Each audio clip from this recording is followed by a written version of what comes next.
Hey guys, Tim and Dave here from the Single Malt Review. Welcome to another episode. What have we got this time, Dave? Well, we're diving back into Signatory's Unchill Filtered collection. Signatory are masters of independently bottling Scotch whisky, and I believe other world whisky as well. Their Unchill Filtered collection doesn't dive into individual casks so much, but is a great way to experience something a bit niche, a bit boutique. In this case, we have a Knockando from 2 casks. Yeah, so only one cask away from single cask. This is a 12-year-old 2007 vintage, which matured in a pair of hogsheads. I'm going to say those were pretty well used hogsheads there, because there is not a, you wouldn't call that a belting amount of colour coming out of that one. So second, if not third fill, I think, on those jobbies. This bottle too was a very kind loan from a viewer, which we are very grateful for. Please do not try and loan us bottles if you do not live in the same city as us. It gets complicated quickly. But Say nothing about nevertheless, to post it overseas. Oh, good grief. We could tell you stories. Well, you could tell you stories. Anyway, so yes, Knockando, not to be confused with... No, Knockando, not to be confused. It's done me already. Yeah. Not to be confused with Knockando. The distillery responsible for Anok whisky. Who make, Anok. So we've got, in the whole bloody Scottish word labyrinth, there is Knockando, and Anok all swirling around. Talk about the school of hard knocks. It's indecipherable. So I see exactly why the Knockando distillery decided to go with the Anok brand name rather than simply calling their whiskey something tangibly identical to another one. What a show. Anyway, it's been a long time, I feel, since we've had one of these Signatory guys. I think it was maybe was it an old Linkwood, or it might have even been a Lashig, I think but it was years ago. They probably have even changed the label on this one. This is an absolutely ancient bottling, because this was 2007, 12 years on. This has been knocking around for a while, mind the pun. But they are really good, really approachable, really affordable way of getting into single cask, and in this case, close to single cask whiskey. Well, different styles. Small batch, I guess, if we're discussing. Yeah, totally. What do we got in here? Oh, wow. Now, we talk about spirit-driven whiskies. That was just before I say it's in the wrong, Speyside. Didn't even need to check. That is everything that is Speyside coming out, hitting you at full force. That is incredible. Just the clarity of that white fruit. We're almost getting into... There's even now some white grape characteristics coming out. There's even a bit of... there's a New Zealand Sauvignon Blanc. Dry white wine. Yeah. Or far more niche, New Zealand Semillon, which is barely made, and it's a very, very close relative to Sauvignon Blanc, but it's a little more mild. And goodness, the dogs are out of control. Not my dogs, I don't even have any dogs. And in comes the cats.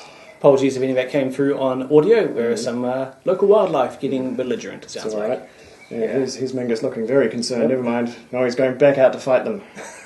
Keep the property safe. To stare. All right. Further ado. Single cat review update there.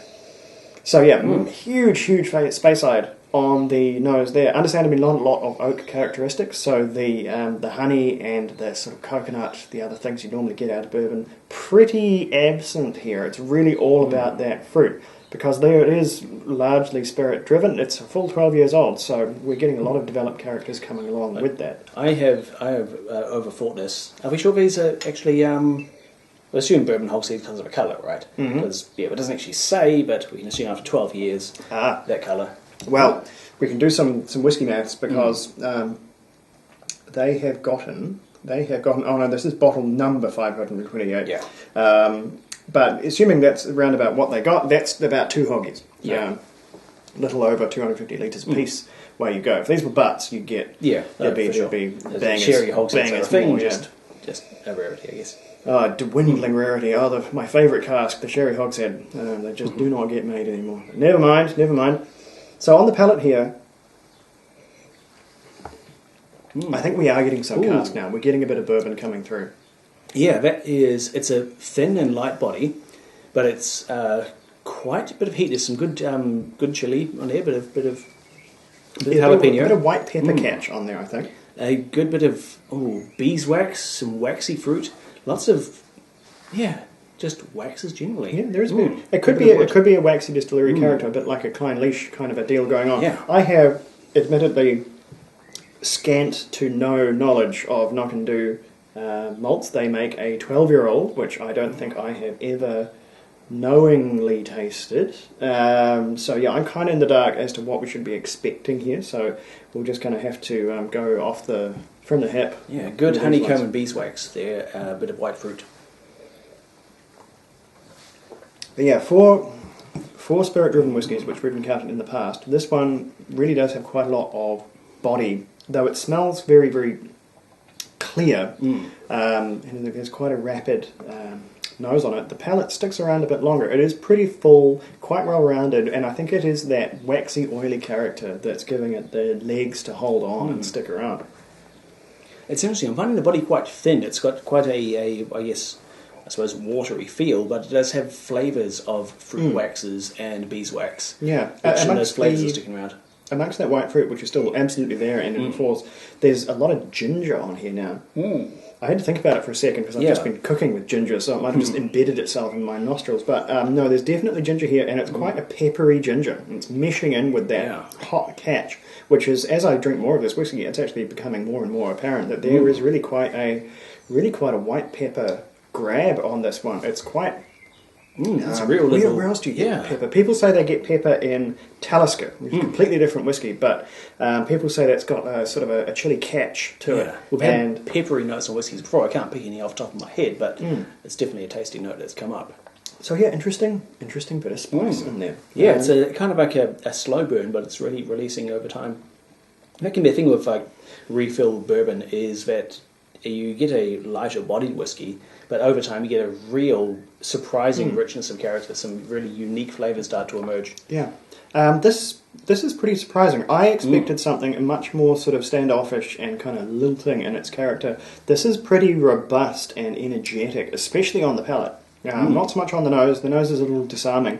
Palate, that gets in there and does a bit of roughhousing in a way that I really didn't expect a 12-year-old from maybe third fill bourbon would, but it's really engaging, really gets going. I think scores on this one, it's not really my favourite style of whiskey. I'd like a little bit more active bourbon wood in mind, but I can absolutely see what it's doing, what it's up to. It's doing really, really well. I think this is probably 87 for me. What do you think? I was just pondering scores then, and I actually settled on the very, very same number, 87. This is not the kind of style I'd go for every day, but that works in its favour because it is it is distinct, it's unique compared to a lot of Speyside, characteristically Speyside whiskey, and just it delivers a whole new set of flavours. And we're going to be asking you do something really wicked here. It's a really unique expression. It does something different with the style and brings out flavours which we don't see so often, and that really works for it. I just had to know. Oh no, that's crisp. Summertime drinking. Just that easy. Alright. Just a quickie here from the Single Malt Review. Coming up is the pièce de résistance. We've got something, it's going to be something special coming up, so buckle in for that one, and we will be right back. Slanja, we'll catch you around.